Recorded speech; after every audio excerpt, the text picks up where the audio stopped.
জিজ্ঞাসাবাদে চাঞ্চল্যকর তথ্য দিয়েছেন অভিযুক্ত আয়েশা। মোহাম্মদপুরের মা ও মেয়ের হত্যাকাণ্ডের প্রধান আসামি গৃহকর্মী আয়েশাকে জালকাঠিয়া থেকে গ্রেপ্তার করেছে পুলিশ। মূলত প্রযুক্তির সহায়তায় তার অবস্থান শনাক্ত করেছে পুলিশ।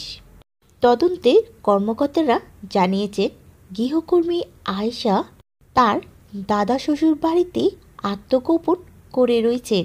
গোপন সন্ধানের ভিত্তিতে মোহাম্মদপুরের পুলিশ একটি দল জালকাঠিয়া অভিযান চালিয়ে গৃহকর্মী আয়েশাকে গ্রেপ্তার করেন।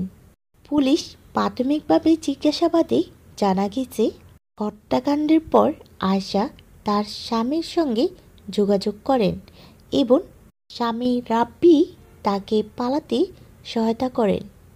পুলিশ রাব্বিকেও আটক করেছেন। পলাতক থাকা অবস্থায় ঝালকাঠি জেলার নলছিটি থেকে এই হত্যাকাণ্ডের সাথে জড়িত গৃহকর্মী আয়েশাকে গ্রেপ্তার করা হয়েছে। এই বিষয়ে আমাদের তেজগাঁ ডিভিশনের সম্মানিত ডিসি মহোদয় আগামীকাল সকালে ডিএমপি মিডিয়া সেন্টারে।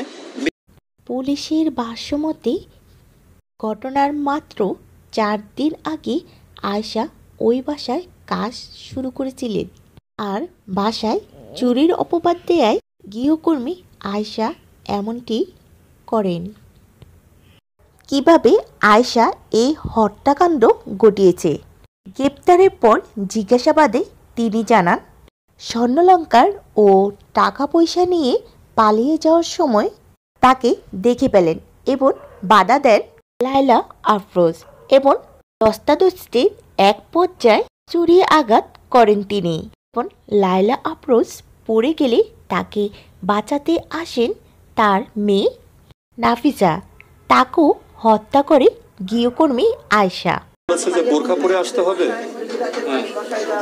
গত 2 দিনে সে বোরখা খুলে ঢুকেছে, রক্তাক্ত অবস্থায় এরকম পড়ে আছে। আমি ওইভাবে পড়ে আছে।